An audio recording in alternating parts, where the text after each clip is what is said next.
김건희가 주가 조작, 공천 개입, 뇌물수수 의혹 등으로 수사선상에 올라와 있는 건 다들 아시죠? 검찰은 이미 여러 차례 소환을 시도했고 김건희 측도 대선 이후에는 조사에 응하겠다고 했습니다. 그런데 이제 와서 특검 생겼으니 검찰 조사엔 안 나가겠다고요? 이게 말이나 됩니까? 본인이 원하는 방향으로 시간만 끌다가 유리한 상황만 골라 대응하겠다는 거죠. 더 웃긴 건 김건희 측 변호사의 말입니다. 적용된 혐의가 서로 모순되고 단순한 의혹에 불과하다고요? 그렇다면 당당하게 조사를 받으면 되잖아요. 왜 안 받습니까? 이번 특검 출범은 이재명 대통령 취임 후 단 5일 만에 이루어졌습니다. 국민이 기대하던 정의 실현의 첫 걸음입니다. 더불어민주당이 주도했고 국무회의에서 이재명 대통령이 직접 제가했습니다. 윤석열 정부 2년 동안 김건희 비유하던 검찰이 하지 못한 걸 특검이 해낼 수 있게 된 겁니다. 하지만 보십시오. 검찰 수사는 사실상 멈췄습니다. 김건희만이 아닙니다. 도이치모터스 주가 조작의 핵심 인물 권오수도 소환에 불응하고 있고 김건희 측근으로 알려진 이종호도 출석을 거부했습니다. 이쯤 되면 완전한 조직적 묵인이고 법 위의 집단이라고 봐야 합니다. 게다가 특검이 시작됐다고 해서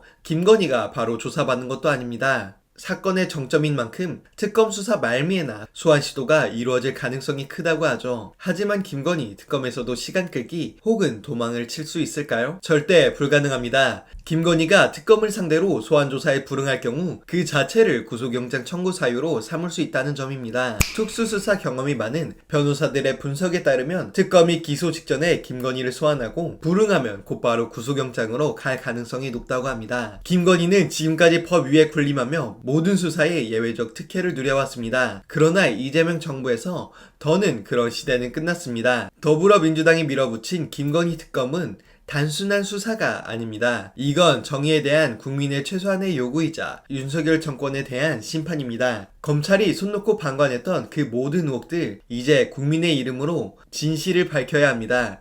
도망갈 곳은 없습니다. 김건희, 이젠 당신의 차례입니다. 마지막으로 건진법사에 대한 카톡 내용이 공개됐습니다. 이에 대해 웃기지도 않는 해명을 하고 있는데요. 깔끔한 반론 함께 시청하시죠. 자, 저거를 두고 이제 김건희 번호로 돼 있지만 사실 김건희랑 얘기를 한 게 아니고 네네. 김건희 측이랑 얘기를 한 거다라고 건진법사가 검찰에 나가서 변명을 했다는 거예요. 뭐가 달라집니까? 그래, 됐다 그래. 네가 무슨 인사청탁을 했다는 사실 자체는 그대로 네. 남아있는데 네. 그러면 김건희 폰에다가 있으면 그 김건희한테 청탁한 거지. 청탁을 그리고 하는데. 실제로 작동을 시켜가지고 나중에 자기 딸한테 문자 보낼 때 뭐라고 했습니까? 거기 6급 행정관 그거 네. 그거 찰리 몫이니까 그거 그냥 필요할 때 쓰면 돼. 예. 아니 자기 부하입니까? 대통령실 6급 행정관이 지 부하예요? 하지만 지가 자기 몫으로 티어로 받아놓은 행정관이다. 네. 이런 식으로 운영을 했다는 겁니다. 저거 진짜 털면 저거 난리 나요.